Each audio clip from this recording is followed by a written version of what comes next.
eu sou o professor Luiz Carlos Martins, bem-vindo à turma de análise de discurso. Eu sou professor da Faculdade de Letras já desde 2002, fiz o mestrado no curso de Letras, sou da primeira turma do mestrado em Letras, e fiz o doutorado na Universidade de Campinas, na Unicamp, com uma parte do doutorado na Universidade da Califórnia de Los Angeles, pesquisando cinema e discursividade. Eu escrevi a minha tese sobre o filme Central do Brasil e ela vai estar disponível para vocês lerem um pouco sobre como analisar textos audiovisuais pensando na análise do discurso. Mas esse contato inicial é para que a gente pense alguns parâmetros da disciplina. O que é análise de discurso? O que é analisar discurso? O que são as discursividades? Simplificadamente, inicialmente, a gente pode pensar que analisar as discursividades é analisar como o sentido faz efeito entre interlocutores, entre sociedades, entre grupos sociais, ou como existem disputas de sentidos na sociedade. Então, quando a gente pensa como abordar textos, a gente pode pensar de diferentes modos. Eu costumo dizer para os estudantes em semântica ou em análise do discurso que você pode estudar o texto analisando uma palavra. Então, muitas teorias se desenvolveram estudando antônimos, sinônimos, estudando paráfrases, polissemias, enfim. Você pode também analisar um texto pensando as sentenças, né? Então, você pode pensar como que determinadas palavras só fazem sentido dentro de determinadas sentenças. Então, eu posso dizer, a vaca foi para o brejo. E eu não estou querendo dizer exatamente que existe um animal de 4 patas, né, mamífero, que foi para uma região alagadiça. Então, essa sentença toda, ela tem um contexto e tem um sentido. E eu posso também analisar o sentido não só da palavra, não só da sentença, mas pensar o texto no seu contexto.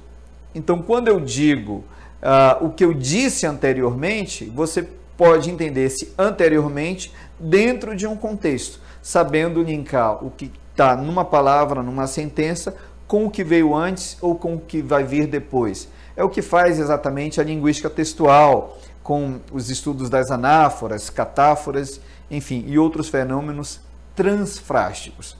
Eu também posso analisar os textos ou analisar os sentidos não só das palavras, das sentenças e do texto na sua relação interior, mas posso analisar o texto em relação ao contexto. E aí existe uma tendência da pragmática que estudariam, ou teorias da pragmática que estudariam o texto no seu contexto, mas o contexto imediato.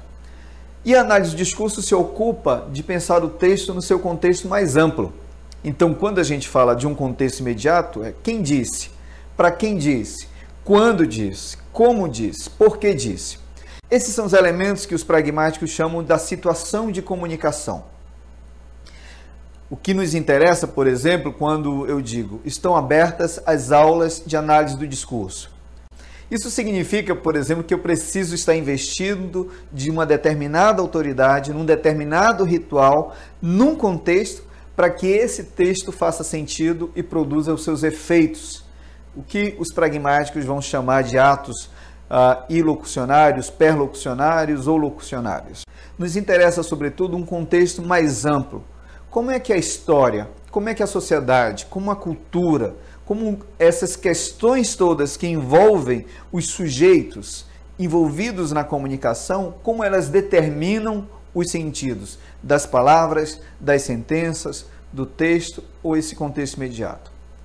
Então, bem-vindos ao estudo da análise do discurso e bem-vindos a essa capacidade de pensar o discurso como algo mais amplo.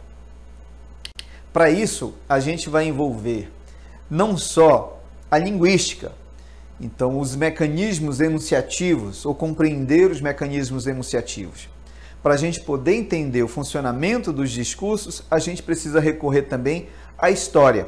E há uma concepção de história ou de desenvolvimento histórico que é a leitura e a interpretação que faz o materialismo histórico e dialético. Então, o que move a história nessa concepção é a luta de classes. Então, a gente vai estudar a história a partir dessa perspectiva. A gente também vai recorrer à psicanálise, né? Não só a psicanálise no sentido freudiano, ou das tópicas freudianas, ou de como Freud desenvolveu a leitura da mente humana, mas, sobretudo, a psicanálise que Lacan vai reformular, ou repensar, ou contribuir, aprofundar, utilizando a linguística e utilizando a antropologia.